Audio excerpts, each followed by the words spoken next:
Hello viewers, இந்த ஒரு point ஒரே பாயிண்ட் அப்படின்ற டாப்பிக்கில் இன்றைக்கி ஒரு விஷயம் பேச போகிறேன். இந்த விஷயத்தை என்ன சொல்ல போகிறேன்னா, இப்போது பேசிக்காக நம்ம வந்து as a normal customers, business people, நம்மலாம் பிஸ்னஸ் பீப்புள் கிடையாது, ஜென்ரலாக நம்மலாம் கன்சியூமர்ஸ். அவங்க ஆன் பிஹாஃப் ஆஃப் கன்சியூமர்ஸ் நான் வந்து ஜென்ரலாக பேச போகிறேன். இப்போ என்ன ஆயிடுச்சுன்னா, நம்ம வந்து கன்சியூமர்ஸ்னால் பேங்க்குக்கு நம்ம கஸ்டமர்ஸு, அதே மாதிரி கடைக்காரங்களுக்கு நம்ம ரெகுலர் கஸ்டமர்ஸ், வாடிக்கையாளர்கள். அப்புறம் வந்து இப்போ வந்து மொபைல் ஃபோனுக்கு நம்ம கஸ்டமரு. அப்புறம் வீட்டில் இருக்கிற வாஷிங் மிஷினுக்கு நம்ம கஸ்டமர். அதே மாதிரி வாட்டர் ஃபில்டர், வாட்டர் ப்யூரிஃபையர், அப்புறம் எலக்ட்ரிசிட்டி போர்டு, அப்புறம் எல்லாத்துக்கும் நம்ம என்னெல்லாம் செலவு பண்ணுறோமோ வீட்டில் மாத செலவு, அது எலக்ட்ரிசிட்டியாக இருக்கட்டும், ரெண்ட்டாக இருக்கட்டும், பேங்க் மேட்டராக இருக்கட்டும், அப்புறம் வந்து செலவு வந்து ஸ்விக்கி எல்லாம் ஆர்டர் பண்ணுறோம் அதுவாக இருக்கட்டும், எல்லாத்தையும் நம்ம பார்த்திங்கன்னா நம்ம வந்து நம்ம கஸ்டமர்ஸாக இருக்கிறதுனால என்னது, நம்மக்கிட்டேருந்து பணம் அவங்களுக்கு போகிறது, நம்ம சாமானோ சர்வீஸோ வாங்குகிறோம், அது கொடுக்குறோம், கரெக்டு, அது தப்பு சொல்ல. ஆனால் ஒரே ஒரு விஷயம் நான் என்ன சொல்ல விரும்புகிறேன்னா, இப்போது இதில் வந்து கஸ்டமர்ஸ் நம்ம வந்து கடைசியில் ஏதாவது எந்த பிஸ்னஸாக எடுத்தாலும் சரி, ஒரு காய்கறி கடைக்காரனாங்க சரி, ப்ரொவிஷன் ஷாப்பாக இருந்தாலும் சரி, ஆர் அந்த ப்ரொவிஷன் ஷாப்புக்கு சப்ளை பண்ணுற மேஜர் கம்பெனிஸு, டீ சப்ளை பண்ணுறவங்க, coffee powder, other packaged items, thousands of items இருக்குது. இதெல்லாம் பண்ணுறவங்க இவங்கெல்லாம் நம்மளுக்கு ஷாப்காரங்க, நம்ம வந்து சப்ளையரு, அவனுக்கு வந்து சப்ளையர் வந்து கம்பெனி. இப்போ ஓகே, கடைசியில் கஸ்டமர்னு பார்த்தா, கன்சியூமர்னு பார்த்தா, வாடிக்கையாளர்னு பார்த்தா நம்ம தான் பப்ளிக்கு. இப்போ என்ன ஆகிடுச்சு, ஈவன் ரயில்வேஸுக்கு வந்து நம்ம பேசஞ்சராக கஸ்டமர், ஸ்டேட் டிரான்ஸ்போர்ட்டுக்கு கஸ்டமர். அதனால் கடைசியில் நம்ம தான் கஸ்டமர். இது எதுக்கு இவ்வளோ விளக்கமாக அந்த கஸ்டமரை சொல்கிறேன்னா, நம்ம கஸ்டமர்னு ஒரு பப்ளிக் இருக்கோம். நம்மளாம் வந்து பணம் கொடுக்குறோம், நம்ம சாமான் வாங்குகிற சாமான் பணம் கொடுக்குறோம். இப்போது என்ன ஆகுது, என்ன தான் அவங்களுக்கு செலவானாலும் சரி, அவனுக்கு வந்து ஒரு சாமான் ஒரு பிஸ்கட் பண்ணணுன்னா, பிஸ்கட் கடைக்காரனுக்கு அந்த வீட் ஃப்ளவரோ மைதா ஃப்ளவரோ ஏதோ ஒரு ஃப்ளவர் யூஸ் பண்ணுறான்.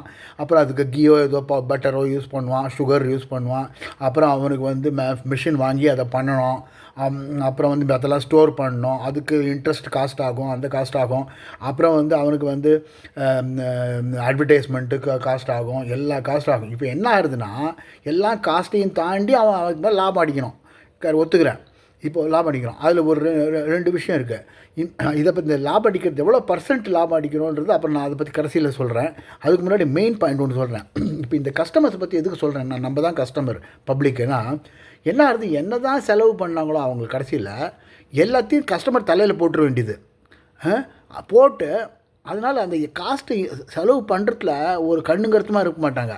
எப்படியும் கஸ்டமர் தானே கொடுக்குறான், அவன் தலையில் போடலாம் அப்படின்னு சொல்லிட்டு ஒரு என்ன பண்ணுறாங்க, கடைசியில் எல்லா காசும் தலையில் நம்மக்கிட்ட வருது. நம்ம என்ன பண்ணிகிட்ருக்கோம், நடுவில் சென்டரில் மாட்டின்ட்டுருக்கோம் கஸ்டமர்ஸை, நம்ம கன்சியூமர்ஸை.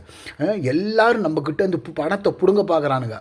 நம்ம நம்மளாம் சேர்ந்து ஒரு பெரிய பணம் வச்சுருக்கோம், ஒரு பெரிய பாக்ஸோ ஒரு பெரிய பில்டிங்கோ, அது ஃபுல்லாக நம்ம பணம் வச்சுருக்கோம். எல்லோரும் சேர்ந்து நம்ம பணம் எல்லாம் மொத்தமாக இருக்குது.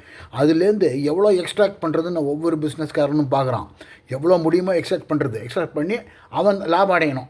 அது நீ பணத்தை போடுற லாபம் அடையணும், அது தப்புன்னு நான் சொல்ல. அதுக்கு நான் ரெண்டாவது ஸ்லாட்டில் ரெண்டாவது பாயிண்ட்டாக சொல்ல போகிறேன், இல்லை ரெண்டாவது பார்ட்டாக சொல்ல போகிறேன். இந்த மெயின் பாயிண்ட்டில் அபவுட் கன்சியூமர்ஸ் வந்து we are taken for a ride. அதாவது நம்மளை வந்து ஏமாத்துறாங்க மொத்தத்தில். அவங்க என்ன நினச்சிட்டு இருக்காங்க, நம்ம பண்ணுறோம், நம்ம லாபம் அடிக்கணும், பணம் போட்டு பண்ணுறோம், லாபம் அடிக்கணும், அது கரெக்டு. நீ மேக்ஸிமம் பிடுங்கணும்னு பார்க்குற, அந்த மாதிரி பண்ணுற. இப்போது என்ன ஆகுது, எல்லாத்தையும் நம்ம தலையில் போடுறாங்க.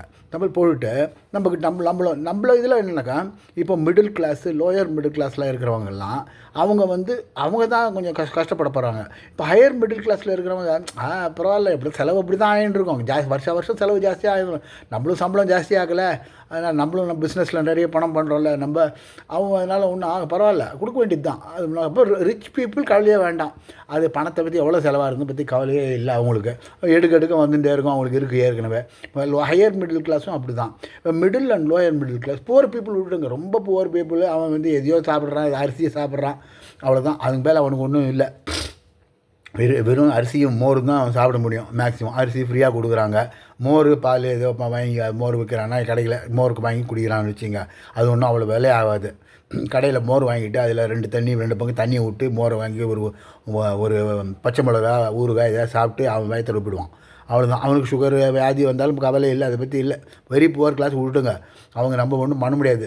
அன்னதானம் எல்லாம் பண்ணுறாங்க, அதெல்லாம் யூஸ் பண்ணிக்கிட்டோம், அவ்வளோதான். அதுதான் பண்ண வேண்டியது தான்.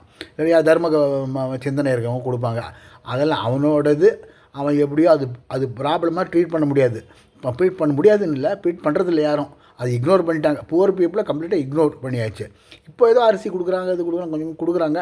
அது சில பேருக்கு அதை வாங்குறது கூட வக்கில்லை, அது கூட தெரில எப்படி வாங்கணும்னு, வாங்காமல் உட்காந்துருக்கான், அதெல்லாம் இருக்குது. சில பேர் வாங்குறாங்க புவர் கிளாஸ்லேயே, கொஞ்சம் புவரில் ஹையர் லெவலில் இருக்கிற புவர் கிளாஸு எப்படியோ இதெல்லாம் வாங்கி கொஞ்சம் அனுபவிச்சிடுறாங்க. ரொம்ப புவர் கிளாஸுக்கு ஒன்றும் கிடையாது, கடவுள் போட்டாருன்னா சாப்பாடு, இல்லைன்னா சாப்பாடு இல்லை இருப்பான், ஏதோ பண்ணுவான், வாழ்க்கையை நடத்தலாம், அதெல்லாம் விட்டுடுங்க. லோயர் மிடில் கிளாஸ் வரும், அதுதான் வந்து மோர் தென் 70%, 75%க்கு மேலே லோயர் மிடில் கிளாஸ் அவன் தான் சஃபர் பண்ணுறான். இப்போது இதில் என்ன சொல்கிறேன்னா, இந்த பெரிய கம்பெனிகள்லாம் என்ன பண்ணுறாங்க, எல்லாத்தையும் நம்ம தலையில் கட்டுறாங்க. நம்ம என்ன, நானும் லோயர் மிடில் கிளாஸ்னு அந்த இதுலேயே லெவலில் பேசுகிறேன். இப்போது நம்ம தலையில் கட்டுறாங்க எல்லாத்தையும், கட்டிட்டு ஏமாற்றி நம்மக்கிட்டேருந்து பணத்தை பிடுங்கணும்னு பார்க்குறாங்க. ஏமாத்துறது 100% ஏமாற்று நான் சொல்லலை, 50-60% ஓகே, 30-40% விஷயத்தில் ஏமாத்துறாங்க. இப்போ என்ன பண்ணுறாங்கன்னா, ஒரு பெரிய கம்பெனி இருக்குது, எக்ஸாம்பிள் சொல்கிறேன் பாருங்கள். ஒரு பெரிய கம்பெனி இருக்குது, அவங்க என்ன பண்ணுறான், ஒரு பர்டிகுலர் ஐட்டம் என்ன பண்ணுறான், ஒரு பேக்கெட்டில் விற்கிறான், 1 கிலோ பேக்கெட்டில் விற்கிறான். ஓகே, அந்த 1 கிலோன்றது ரொம்ப நாளாக வந்து 80 ரூபா இருந்தது, 100 ரூபா இருந்தது, 130, 140 அப்படி அது மாதிரி ஆச்சு 1 கிலோ. இப்போ என்ன பண்ணுறான், அந்த 1 கிலோவே அதே சைஸில் தான் இருக்குது அந்த பேக்கெட்டு, ஆனால் 1 கிலோ கொடுக்குறது இல்லை, 900 கிராம்ஸ் தான் கொடுக்குறான். ஆனால் நம்ம பேக்கெட்டை பார்க்குறவங்க யார் அந்த கிராம் எல்லாம் பார்க்குறாங்க, அந்த பேக்கெட் ஒன்று எடுத்து போட்டுக்கிறோம், வாங்கிக்கிறாங்க. 900 கிராம்ஸ் தான் இருக்கும், 100 கிராம் குறைச்சி அதிலே போட்டிருக்கான் 900. பட் அதெல்லாம் யார் பார்க்குறாங்க, ஐடியா வந்து அது இல்லை, அதுவும் தெரியாத எழுத்தில் போடுவான். ஒரு பெரிய கம்பெனி கண்ணுக்கு தெரியாமல் போடுறான், நம்ம படிக்கக்கூடாதுன்னு போடுறான். அந்த மாதிரி போட்டுட்டு அது 100 கிராம் கம்மி பண்ணிடுறான். அப்போ என்ன ஆகுதுன்னா, 100 கிராம் பண்ணால் 10%க்கு மேலே விலையை ஜாஸ்தி பண்ண மாதிரி அர்த்தம். அதாவது 140 ரூபா இருக்கிற ஐட்டம் 1 கிலோக்கு 140 ரூபா சார்ஜ் பண்ணியிருந்தான். இப்போது 900 கிராம்ஸுக்கு அதே 140 சார்ஜ் பண்ணால் கூட 10% அதிலே குறையுது, 10க்கு மேலே குறையுது. ஆனால் அவன் என்ன பண்ணுறான், விலையை 140லேருந்து 150 பண்ணுறான், வெயிட்டை 1 கிலோலேருந்து 900 கிராம் பண்ணிடுறான். அது நமக்கு தெரியாது, ஜென்ரலாக யாருக்கும் தெரியாது, யாரும் பார்க்க மாட்டாங்க. சில பேர் தான் அதை பார்ப்பான், எவ்வளோ கிராம், அதில் எவ்வளோ ப்ரைஸ் இருந்து, போன மாதம் எவ்வளோ ப்ரைஸ், அதெல்லாம் கஷ்டம். நம்ம பில்லெல்லாம் வச்சுக்கிறது இல்லை, வச்சுட்டு பார்க்குறதெல்லாம் கஷ்டம். அதை நல்லா தெரிஞ்சுட்டு இருக்காங்க. மொத்தத்தில் ஐடியா வந்து கஸ்டமரை சீட் பண்ணுறது. இதுதான் பெரிய கம்பெனிலேருந்து சின்ன கம்பெனி வரைக்கும் எல்லோரும் அப்படி தான் பண்ணுறான். 100ல் ஒரு 4 பேர் நல்லவனாக இருப்பான், அது விட்டுருங்க. அது பிரயோஜனம். 4 பேர் நல்லவனாக இருந்து பிரயோஜனம் கிடையாது, 100 நல்லவனாக இருந்தால் தான் பிரயோஜனம். 95 பேருக்கு நல்லவன் கிடையாது இந்த பிஸ்னஸில். ஸோ என்ன ஆகுது, கிலோலேருந்து 100 10 கிராம் அது ஒரு பேட்டு விலை ஒரு 140 150, அது ஒரு 7% ஜாஸ்தி பண்ணுறான். மொத்தத்தில் 20% ப்ரைஸ் ஜாஸ்தி ஆகுது. நமக்கு தெரியவே தெரியாது, அதே தான் வாங்கிட்டு இருப்போம், அதே சாமானை வாங்கிட்டு இருப்போம், அப்படியே வாங்கிட்டு இது பண்ணுறோம். இது ஒன்று பண்ணுறாங்க. இதே மாதிரி என்ன பண்ணுறான், இப்போது ஒரு பெரிய பால் மேனுஃபேக்சரரு அவன் என்ன பண்ணால், அவங்க வந்து 1 கிலோ அரை கிலோ இது கொடுத்துட்டுருந்தான்.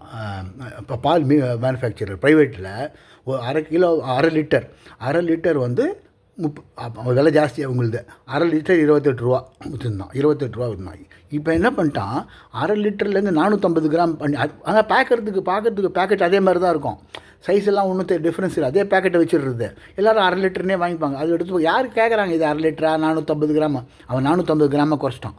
அரை லிட்டர் 28லேருந்து இப்போ என்ன ஆகிடுச்சு, 450 கிராம் 28 ரூபா வச்சா கூட பரவாயில்ல. அதான் அப்போ வந்து உனக்கு வந்து 10% அதுலேயே விலை ஜாஸ்தி ஆகிடுச்சு. குவான்டிட்டியை குறைச்சிட்டான்ல. அரை லிட்டர்லேருந்து 450 கிராம் அதே விலைக்கு வச்சா கூட பரவாயில்ல. அப்படி பண்ணல, அரை லிட்டரை வந்து 28லேருந்து அரை லிட்டர் குறைச்சிட்டான் 450க்கு. 28 ரூபாயை வந்து அவன் என்ன பண்ணிட்டான், 28 வச்சுருந்தாலும் பரவாயில்ல, 28 வைக்கல, 31 வச்சுட்டான். இப்போ அது ஒரு 10% 10% குவான்டிட்டியில் குறைச்சான். 10% மேலே ஆக்சுவலாக குவான்டிட்டியில் குறைச்சான். அதில் 10% மேலே ப்ரைஸ் ரைஸ் மாதிரி அர்த்தம் அது. அது தவிர ப்ரைஸையே ஒரு 10% இன்க்ரீஸ் பண்ணான்.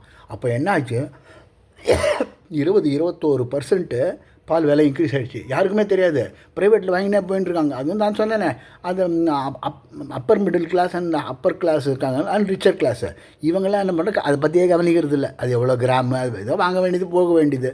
மிடில் கிளாஸ் பீப்புள் என்ன பண்ணுறாங்க, அவங்க பார்க்குறது இல்லை, அவங்க ஏமாற்றப்படுறாங்க. மற்றவங்களாம் ஏமாற்றப்படல, அவங்க கேர்லெஸ்ஸு, அவங்க ஏமாற்ற. இவங்களுக்கு கேர்ஃபுல்லாக இருக்கக்கூட தெரியல. அதனால் என்ன பண்ணுறான், குறைச்ச குவான்டிட்டிக்கு அதிக விலை கொடுத்து வாங்குறான். இந்த மாதிரி தான் ஒவ்வொரு மேனுஃபேக்சரும் அவன் ப்ராடக்டை பண்ணிகிட்ருக்கான். இப்போது அதே மாதிரி இன்னொரு விஷயம் நான் சொல்கிறேன். இப்போது இது எல்லோரும் அப்சர்வ் பண்ணியிருக்காங்களான்னு தெரில.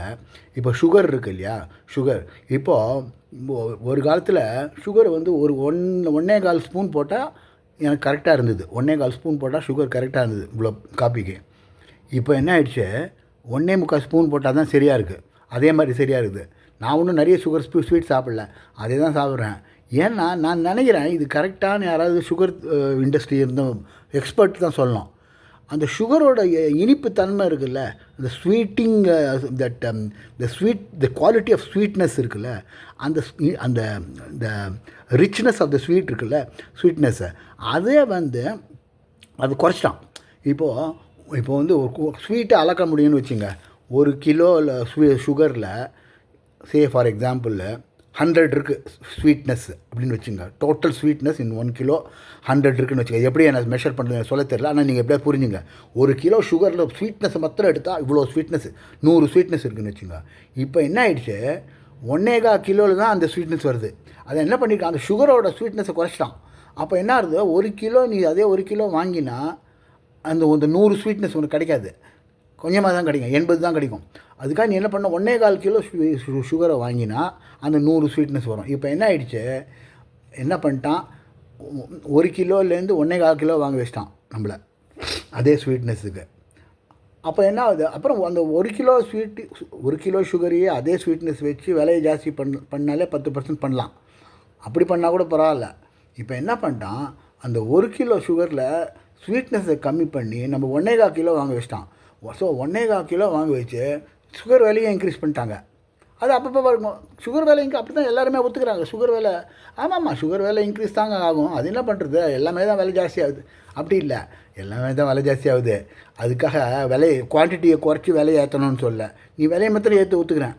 அது கொஞ்சம் பரவாயில்ல. எந்த அளவுக்கு ஏற்றணுமோ அது கூட. இன்னொரு பாயிண்ட் என்னென்னு, சரி அதுக்கப்புறம் வரேன். இப்போ என்னென்னா இந்த மாதிரி பண்ணுறாங்க. ஸோ இது ஒரு ஏமாத்து, விதமான ஏமாத்து. சுகர் எக்ஸ்பர்ட், டெக்னிக்கல் எக்ஸ்பர்ட்ஸ் எதாவது இருந்தாங்கன்னா, நான் சொல்கிறதுல கம்ப்ளீட்டு தப்பு இருந்தால் சொல்லுங்கள். அதை நான் வந்து அப்புறம் நெக்ஸ்ட்டு வேறு லெவல் நான் செக் பண்ணிக்கிறேன். பட் என்னை பொறுத்த வரைக்கும் இது நடக்கிறது. அதே மாதிரி பெருங்காயத்தில் வேறு ஏதோ பொடியை கலந்து அதை வெயிட்டு ஜாஸ்தி பண்ணிடுறாங்க, விலையும் ஜாஸ்தி பண்ணிடுறாங்க. மக்களுக்கு உண்மையான பெருங்காயம் கிடைக்கிறது கம்மியாக தான் இருக்குது. சுகர் அந்த மாதிரி தான். இந்த மாதிரி தான் ஒவ்வொரு ப்ராடக்ட்டுமே இதே மாதிரி தான் நடக்கிறது. மக்கள் தான் ஏமாந்தவங்க. அவங்கக்கிட்ட இந்த பணத்தை பிடுங்குறாங்க, விலையை குறைக்கிறாங்க, விலையை ஜாஸ்தி பண்ணுறாங்க, குவான்டிட்டியை குறைக்கிறாங்க, குவாலிட்டியை குறைக்கிறாங்க, சுகரோட ஸ்வீட்னஸை குறைக்கிறாங்க. எல்லாமே அந்த மாதிரி சால்ட்டில் வரல இன்னும், ஏன்னா அது இன்னும் சீப்பாக தான் இருக்குது. ஆனால் சால்ட் விலையே ஜாஸ்தி ஆகிடுது. முன்னாடிலாம் ஒரு காலத்தில் ரொம்ப கம்மியாக தான் இருந்தது சால்ட் விலை. இப்போ சால்ட்டே ஒரு பேக்கேஜோட காசு தான் ஜாஸ்தி சால்ட்டோட. அவ்வளோ ஃப்ரீயாக கிடைக்கிற சால்ட்டு அதில் பற்றி நான் பேச விரும்பல. அது குவாலிட்டி ப்ரைஸ் ரொம்ப கம்மி, அதை பற்றி பேச வேணாம். அதுலேயும் ஏமாத்துறாங்க. மொத்தத்தில் எல்லாமே அப்படி தான். இந்த டீ, காஃபி எல்லாத்துலேயுமே இந்த மாதிரி தான் நடக்கிறது. மக்கள் வந்து ஏமாற்றப்படுறாங்க. அதாவது இங்கிலீஷில் சொல்லணும்னா they are taken for a ride. But every person இந்த ஹோல்சேல் மார்க்கெட், அந்த மார்க்கெட், இந்த மார்க்கெட்டு எல்லாருமே பயங்கரமாக ஏமாத்துறாங்க மக்களை. இது நடக்கிறது. இதை தவிர வந்து நம்ம வந்து இது யார்கிட்ட கம்ப்ளைண்ட் பண்ணோன்னே தெரில. இதே மாதிரி பேங்க் என்ன பண்ணுறானுங்க, பேங்க்கில் வந்து என்ன பண்ணுறான், நம்ம கேட்காமையே சார்ஜஸை டெபிட் பண்ணுறது, சும்மா டெபிட் பண்ணி வைக்கிறது பேங்க்கில். இது 50 ரூபா எஸ்எம்எஸ் சார்ஜு, அது மாதம் 50 ரூபான்றது, அப்புறம் 10 நாளுக்கு ஒரு வாட்டி 50 ரூபான்றது, அப்புறம் 10 நாளுக்கு ஒரு வாட்டி 100 ரூபான்றது. இப்படி எஸ்எம்எஸ் சார்ஜஸ்னு பேங்க் அக்கௌண்ட்டில் டெபிட் பண்ணுறது. இந்த மாதிரிலாம் பண்ணுறாங்க. ஸோ இந்த மாதிரி நிறைய விஷயம் இருக்குது. அதே மாதிரி ஒரு கார்டு, ஏடிஎம் கார்டு ஃப்ரீ, அந்த கார்டு ஃப்ரீன்னு கொடுக்குறது முதல்ல, இல்லைனா முதல்ல கொஞ்சம் சார்ஜ் பண்ணுறது, அப்புறம் அது ஜாஸ்தியாக சார்ஜ் பண்ணிட்டே போகிறது. இது நம்மகிட்ட சொல்கிறதே கிடையாது, அக்கௌண்ட்டில் டெபிட் பண்ணிடுறது, நமக்கு இன்ஃபர்மேஷனும் தெரியாது, ஒன்றும் தெரியாது. நடுவில் நம்மலாம் மாட்டின்னு இருக்கோம். இது பெரிய ஒரு ஸ்கேமு. இது கவர்மெண்ட்டும் ஒன்றும் கண்டுக்கலை, யாருமே கண்டுக்கலை. இது கன்சியூமர் ஆர்கனைசேஷன் ஏதாவது சேர்ந்து ரொம்ப பவர்ஃபுல்லாக ஒன்று பண்ணால் தான் நம்மளாம் இம்ப்ரூவ் பண்ண முடியும். இல்லைன்னா ஒன்றுமே பண்ண முடியாது. நம்ம பேசாமல் இந்த நம்ம அன்ஃபார்ச்சுனேட்டு இந்த மாதிரி ஒரு மக்கள் இருக்காங்க. எல்லாரும் சீட்டிங் எவ்ரிவேர் சீட்டிங். அப்படி தான் நடக்கிறது. நான் சொல்கிறது எப்படின்னா 95 out of 100, ஒரு 5% நல்லவனாக இருப்பான். அது இம்மெட்டீரியல். அது நமக்கு நம்ம யூஸ் பண்ணாத ப்ராடக்டாக இருக்கும், யூஸ் பண்ணாத ஐட்டமாக இருக்கும். அதெல்லாம் இல்லை. பேசிக்காக எல்லோரும் யூஸ் பண்ணுற ப்ராடக்டில் இந்த மாதிரி தான் நடக்கிறது. ஒவ்வொரு விஷயத்துலையும் we are all cheated. So consumer organisation ஏதாவது இருந்துன்னா அவங்க இதை எடுத்துட்டு கோர்ட் வரைக்கும் போனோம். கோர்ட் இதெல்லாம் உடனே இந்த ஆர்கனைசேஷன் என்ன பண்ணணும், எங்கேயாவது இந்த மாதிரி தப்பு பண்ணுறாங்கன்னா உடனே கோர்ட்டில் இழுத்து அவனை சரி பண்ணணும். அப்புறம் இதுக்கு இன்னொன்று என்ன, இந்த காஸ்ட் இருக்குல்ல, அவங்க எப்படியாவது குறைக்க பார்க்கணும். அவங்களும் குறைக்க பார்க்குறது இல்லை. நம்ம தான் கஸ்டமர் தலையில் தானே கட்ட போகிறோம், அதனால் ஜாஸ்தியாக பண்ணிக்கலாம் அப்படின்னு பண்ணுறது. ஸோ இந்த மாதிரி நிறைய விஷயம் இருக்குது, ஒவ்வொரு இண்டஸ்ட்ரியும் இருக்குது. உங்களுக்கு எதாவது தெரிஞ்சாலும் சொல்லுங்கள். இது ஒரு பாயிண்ட்டு, ஒரே பாயிண்ட்டு. இந்த ஒரே பாயிண்ட் என்னென்னா, customers are taken for a ride. கஸ்டமர்கள் ஏமாற்றப்படுகிறார்கள். அதுவும் middle class and lower middle class ஒரு 75 to 80% மேலே அவங்க தான் இருக்காங்க. மற்றவங்கள்லாம் ரிச் கிளாஸ் கவலையே கிடையாது, வெரி வெரி புவர் கிளாஸ் கவலையே இல்லாது. இந்த புவர்லேயே கொஞ்சம் ஹையர் லெவல் கிளாஸுக்கு பார்க்க தெரியாது, அவங்க பார்க்க மாட்டாங்க. சில பேர் பார்த்தாலும் இன்னொன்று என்னென்னா, பார்க்குறவங்களும் எல்லோரும் சொல்கிறது இல்லை. அப்படியே நம்ம அப்படி தான் போல் இருக்குது, நம்ம வாழ்க்கை அப்படி தான் போல் இருக்குது, கேட்குறத கொடுக்கணும் அப்படின்னு நினச்சிட்டு இருக்கான். அவன் ஒன்றும் பெரிய அத்தாரிட்டி கிடையாது. ஒவ்வொரு ப்ரைவேட் செக்டர் அவன் சொல்லுவான், நீ வேணால் வாங்காத என் ப்ராடக்ட் வேணும், அப்படிலாம் பண்ண முடியாது. வாங்காதெல்லாம் சொல்லாத, நான் எது வேணுமோ அதை வாங்கிப்பேன். நீ ஏமாற்றக்கூடாது, அதை வச்சுக்கோ. முதல்ல மக்களை ஏமாத்துறது public. 80% of the people middle and lower கிளாஸை ஏமாத்துறாங்க. கவர்மெண்ட்டும் ஒன்றும் பண்ணுறது இல்லை, ஒன்றும் பண்ணுறது. ஆக்ஷன் எடுத்து உடனே சந்தியில் அடிக்கணும் அவங்க எல்லாரையும். அந்த மாதிரி பண்ணால் தான் வேலை நடக்கும், இல்லைன்னா நடக்காது. அந்த தைரியம் யாருக்கு இருக்குது? யாருக்குமே இல்லை. அதுதான் ப்ராப்ளம் இப்போது. அதனால் கன்சியூமர் ஆர்கனைசேஷன் இது பார்த்தீங்கன்னா, அதுக்கு நீங்கள் ஏதாவது ஒரு ரெமெடி சொல்லுங்கள். ஜாயிண்ட்டாக people join together and 80% of the people, எவன் நல்லது பண்ணுறோம் அவனுக்கு தான் ஓட்டு போடுவோம், நாங்கள் தான் 80% தான் டிசைட் பண்ண போகிறோம் அப்படின்னு சொல்லணும். அது மாதிரி சொன்னாங்கன்னா நல்லா நடக்கும். இல்லைன்னா நம்ம தலையில் துண்டை போட்டுன்னு போக வேண்டியது தான். தேங்க்யூ.